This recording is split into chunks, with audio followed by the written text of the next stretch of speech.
लेकिन आपका जो सबसे बेस्ट पार्ट होगा वो आपका स्टूडेंट लाइफ है। और पढ़ने की और बेरोजगारी में रहने का अपना एक अलग ही मजा है, क्योंकि व्यक्ति के पास जब अभाव होता है तो उसको प्राप्त करने की तड़प जो होती है वो प्राप्त करने के उपरांत नहीं रहती है। ये मानव का स्वभाव है। मान लो आप किसी चीज आपके पास में नहीं है तो उसके प्रति जितना क्रेज आपके होता है वह चीज मिलने के बाद में उसका कोई क्रेज नहीं होता है। इसलिए नौकरी जितना जल्दी लगोगे उतनी ही जल्दी इस दुनिया में आप फेड हो जाओगे। मतलब तुम बचपन को जितना लंबा कर सकते हो, स्टूडेंट लाइफ और स्ट्रगलर लाइफ जितनी लंबी हो सकती है उतनी ही सुंदर होती है।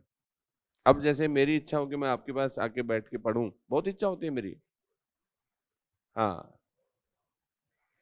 लेकिन समस्या ये है कि मैं तब आऊं जब आप में से कोई इधर आए। हाँ, आप में से कोई इधर आए और मुझे गर्व का एहसास कराए कि हाँ, मैं अब आपकी गद्दी या सत्ता संभालने के लिए तैयार हूं। ये इसीलिए मैं देखो इसके आगे हमेशा रखता हूँ सिंहासन को, कि ये एकदम मयूर सिंहासन की तरह तुम्हारा इंतजार कर रही है। ये यहाँ पे रूबी पत्थर लगाए हुए हैं जो ईरान के हैं। ये तख्त ताउस जैसा है मयूर सिंहासन। हाँ, ताउस फारसी में मोर को बोलते हैं, तख्त का मतलब सिंहासन होता है। ऐसे शाहजहां ने बनवाया था तख्त ए ताउस।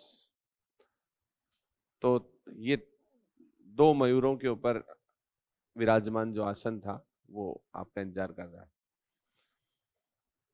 इस समय तो आप मिट्टी है। मिट्टी क्या है? मिट्टी है आप। आपको अगर कोई कहे कि माटी हो थे माटी, तो आप गर्व महसूस करो। हाँ, क्योंकि मिट्टी ही ज्यादा महत्वपूर्ण होती है। मिट्टी रॉ मटेरियल होती है। मिट्टी उपादान कारण होती है। इस दुनिया में चार कारण होते हैं। कितने कारण होते हैं? हर वस्तु निर्माण के चार कारण होते हैं। उसमें पहला कारण होता है उपादान कारण। उपादान का मतलब होता है मटेरियल, यानी कोई भी वस्तु निर्मित होती है उसके लिए आवश्यक जो मूलभूत सामग्री है, कच्चा माल है, उसका नाम उपादान है। जैसे मान लो घड़ा बनना है तो उसका कच्चा माल मिट्टी पानी है, तो उसमें भी मिट्टी इंपॉर्टेंट है। तो आप मिट्टी हैं। और दूसरा कारण होता है निमित्त कारण। निमित्त कारण वह होता है जो उपादान सामग्री में गति प्रदान करता है, अर्थात मिट्टी को शेप प्रदान करता है। तो वह कौन है? कुम्हार है। तो घड़े के लिए मिट्टी उपादान है और उसमें गति चाक के ऊपर देके और उसे एक स्वरूप प्रदान करने का कार्य कौन करता है? कुम्हार करता है। ऐसे ही सृष्टि निर्माण में ईश्वर जो है वह निमित्त कारण है और पंच महाभूत उपादान कारण है। पृथ्वी, अग्नि, वायु, जल, आकाश, ये पंच महाभूत हैं, पंच तत्व हैं, जिनसे मिलकर सृष्टि का निर्माण होता है। तभी हम कहते हैं मृत्यु के समय पंच तत्व में विलीन हो गया, क्योंकि वह पंच तत्वों से ही बना था और वापिस उसी में विलीन हो गया है। तो पंच महाभूतों में गति देकर इस जीव का निर्माण कौन करता है? ईश्वर। तो पंच महाभूत उपादान, जिससे आपकी बॉडी बनी है, और उसमें गति किसने दी? ईश्वर। यानी आप घड़े के समान हैं और ईश्वर कुम्हार के समान है।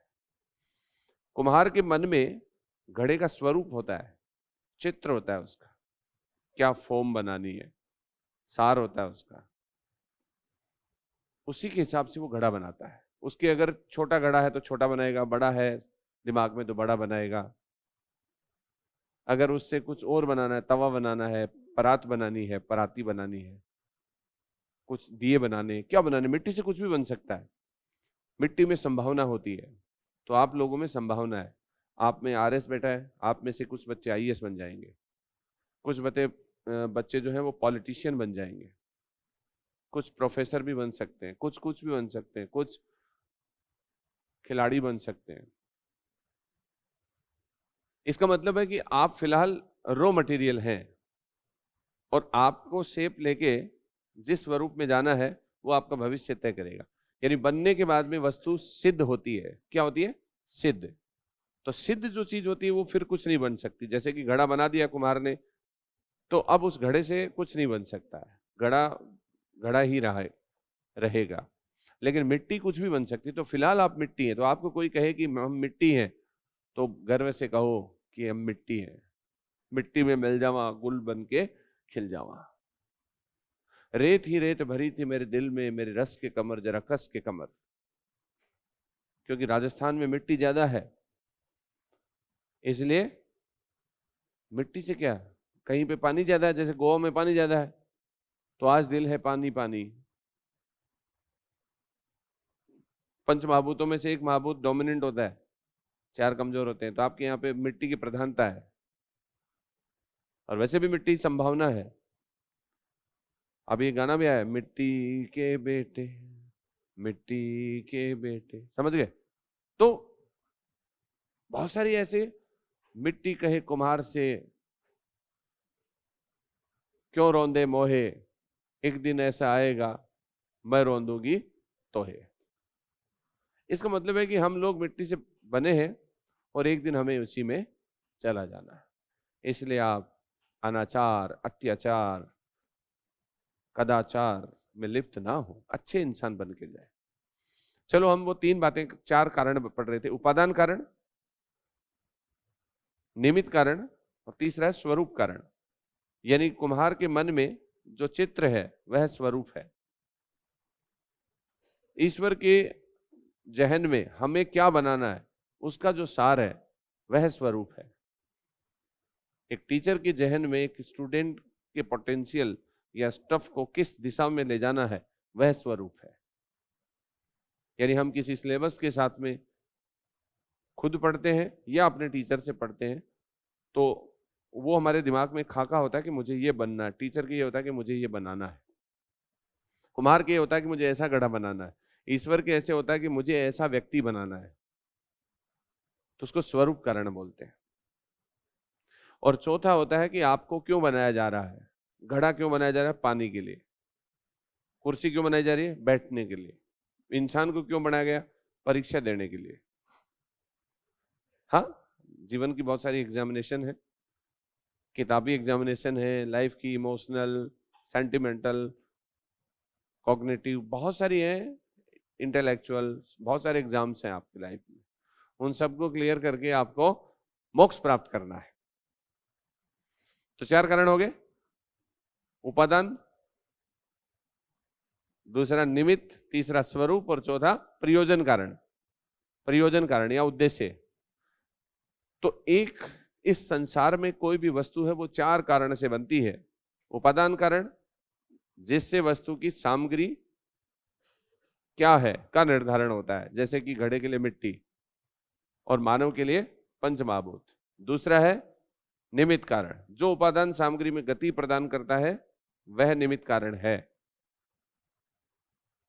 जैसे कुम्हार मिट्टी को स्वरूप देता है और ईश्वर पंच महाभूतों को देता है। तीसरा स्वरूप कारण, निमित्त कारण के दिमाग में वस्तु का सार या चित्र होता है जिसके अनुसार वह उपादान सामग्री को स्वरूप देता है।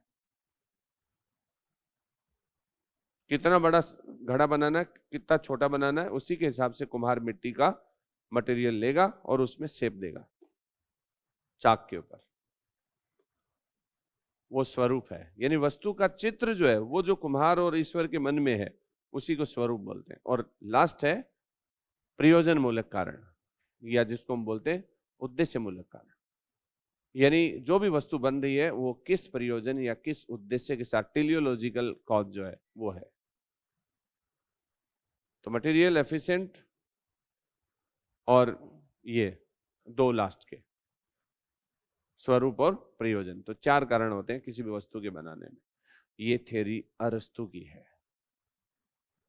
किसकी है? अरस्तु का कारणता सिद्धांत है। और ये आपको एथिक्स में पढ़ना है। एथिक्स का एक टॉपिक पूरा हो गया।